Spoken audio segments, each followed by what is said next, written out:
You're listening to Straight No Chaser, the only show to quench your talk radio thirst. Some programs dilute the issues. We only serve the hard stuff. Old school, new school. Grab a glass and welcome your hosts, the Chief, MBZ, and Pastor C. All right. Welcome to Straight No Chaser. We never dilute the issues. We only serve the hard stuff. It's your girl, MBZ, and as always, I'm here with Pastor C. Hey, hey. The Chief. Hey there. And Thin Bad. Hello, hello. So domestic violence occurs across America every hour of the day. It doesn't respect economic, political, racial, or gender boundaries. It can happen in any home in America. The suspects and victims are young and old. Domestic violence scars the entire family, children, parents, in-laws, and of course the involved couple. Contrary to popular belief, it is not just women who are victims. Men also are victims of domestic violence. This dangerous situation is a daily reality for thousands of people across the nation. I think everyone will agree that domestic violence is a degrading, dangerous, and life-altering occurrence that no one should ever be subjected to. So, in spite of some of the warning signs or messages on social media or television and radio ads, some people are reluctant or afraid to leave the abusing person, and some abusers refuse to seek treatment and or stop the mistreatment. What causes domestic violence? Tonight, we're going to talk about this awful behavior and what makes people commit and submit to it. As always, before we get going, let me remind our listeners to call in at 702-425-7789 or chat with us live. To guide our discussion, we will be joined by Dr. Annette Douglas, who is a renowned behavioral scientist and author who focuses on domestic violence issues. Thank you, Dr. Douglas, for joining Pastor C. Thin Bad, the Chief, and I this evening. And we have so many questions for you. So I just want to start off, and I know everybody else will jump in.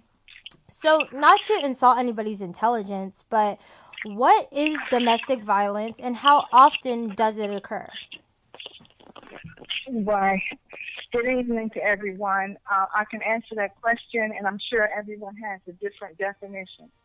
Domestic violence is actually an abusive behavior that's directed towards someone from a member of their family or their partnership.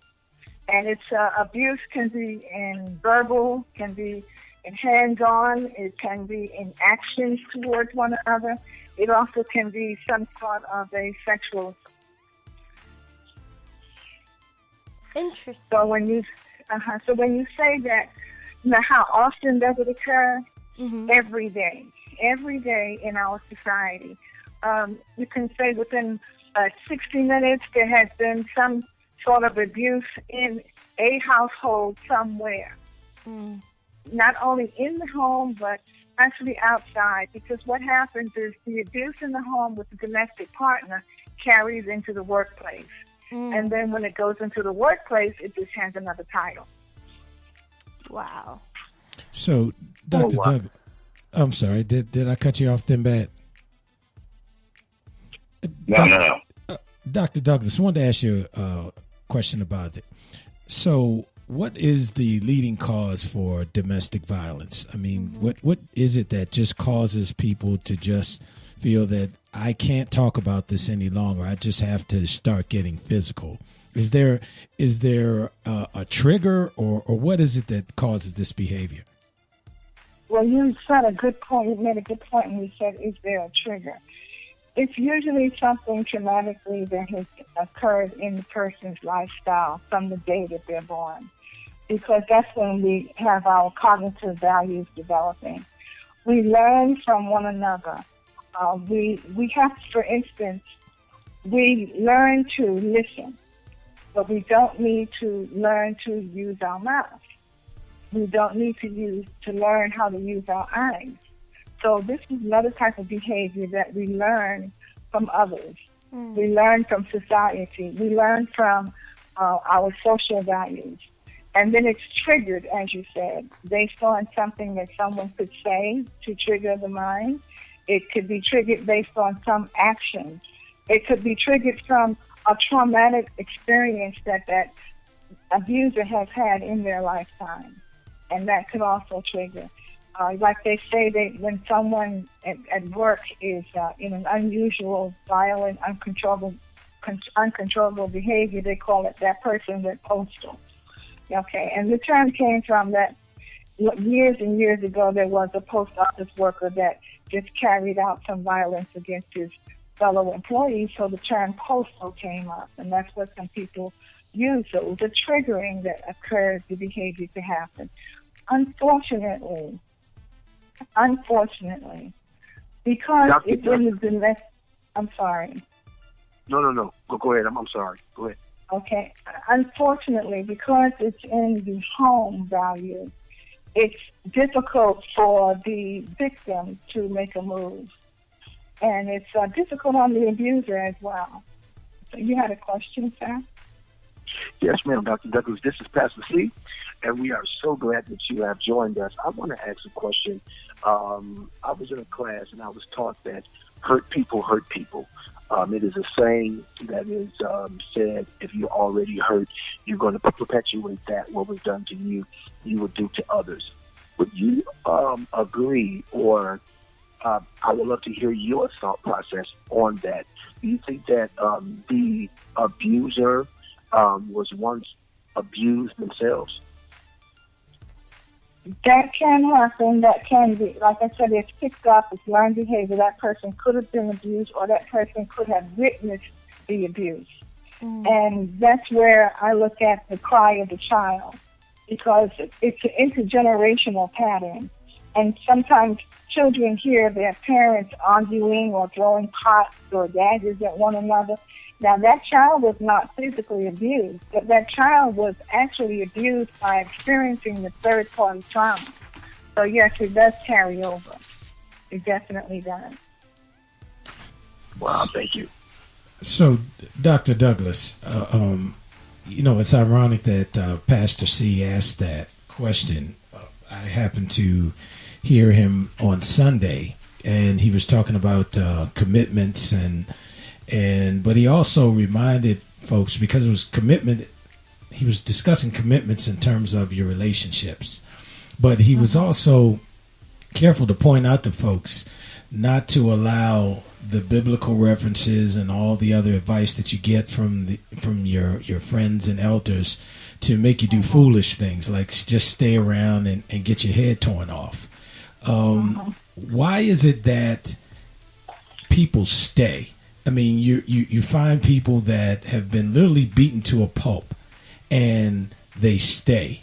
Now, I know you're renowned in your clinical work, and you've written several books and so forth. In your research, what are you finding is the leading cause that makes people stay? Well, it's the same reason that people love. It's because of caring and understanding. One of the powers of love is understanding.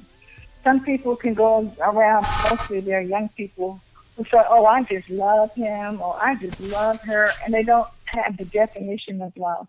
But as we mature, we learn that love is understanding. So when we get into those types of behaviors, that individual will say, I loved you first, and I also understand you, but I don't understand you hitting me, and I'm trying to be with you. The wrong part of that is you're trying to be a counselor to the individual, whereas you should try to get some help for the individual. And you can join the individual in getting that help because you understand. So when you stay in the behavior, it's only triggering more. Because if you think about it, if it's a man abusing a woman, usually men are the heads, and they're the ones who are the most masculinity and feel that I am the man and I have certain control or certain ways that I work with you, as you in common as a woman have certain ways of control of working with me. So I'm not going to embarrass myself by allowing you to talk to me as though I don't know what I'm doing. And he doesn't. But that's another fear. I have a pattern. Most people, for instance, who are victims, they go and seek help. The abusers don't seek help because they're embarrassed of their behavior, unless they have a biological situation or some sort of psychosis. That's different. Sure. But in normal society, day to day, they're embarrassed. So that's why sometimes after that abuser has inflicted abuse upon his partner, you come back and say, I'm sorry, baby. I don't know what got into me. Sure. I didn't mean to do it. I hope you understand. And that loving partner is saying, I do understand. Gotcha. And I'm sure it won't happen again, but still didn't go and help the individual get some professional assistance. Sure. And I think we have a caller, Dr. Douglas. Let me see. Caller, you on the air? Caller, you still there? Okay, I guess the caller dropped off, but I'll try to see if we can get them back. Seems like they're connected. But Dr. Douglas, I want to play something for you and just kind of get your assessment. And of course, one of the most famous domestic violence incident over the past 5-10 years was the Chris Brown Rihanna situation.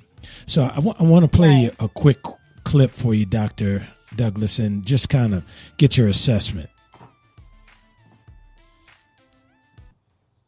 Chris revealed on the night of 2009 Clive Davis Grammy party, Rihanna and Chris, who were still technically together but not on the best of terms, attended. But turmoil ensued when the woman Chris previously slept with showed up at his table to say hi. Rihanna began crying uncontrollably, and Chris, who says he had no idea the girl was going to be there, nor did he want her to come up to him, finally calmed her down, and the two left in his Lamborghini. The duo was arguing incessantly, and Chris swore to her that he wasn't keeping any secrets. He begged her to go through his phone, and sure enough, she came across an unopened text from the girl at the party, indeed telling him she would be there. According to the film, that's what made Chris so angry and fired up. He hit Rihanna with a closed fist, giving her a bloody lip. Now, according to that, and that was from Laren Hollywood reporting, and they were just doing a documentary on the Chris Brown Rihanna situation.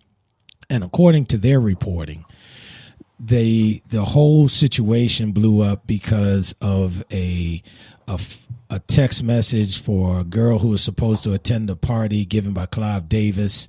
The girl was there. They started arguing about it. Chris said he didn't know about it, gave her his phone, told her she could go through it. She found the text message that he didn't read that says, yeah, I'm coming to the party. She shows up. But apparently once she found that text, that made Chris Brown angry, and as the tape said, he punched her in the face with a closed fist, hit her in the eye. So, again, Dr. Douglas, with that in mind, what was that trigger? Because, you know, when I listened to that a couple of times, and if I explained to my girlfriend that I didn't know, and it shows that I didn't read the text, although you found the text, it clearly shows you didn't open it. So what was that trigger that went off in Chris, in your opinion, that made him decide he had to strike Rihanna in the face? Well, I studied that case a little bit. I actually, when I see things like that happening, I go back and try to figure out, wow, what happened? And from what I learned, Chris had some stumbling blocks along his way in his child's development. And he also has he still has, I'm sure, some insecurities. And what triggered was what had happened that he witnessed in his past when he was a youngster growing up. And then his insecurities of his feelings with Rihanna. So he did not want to believe her. This was not a first-time reaction with them. They had already had conversation, police at their house for the same type of mania, jealousy that he had, that behavior. So this was just an ongoing situation, the one that you're talking about.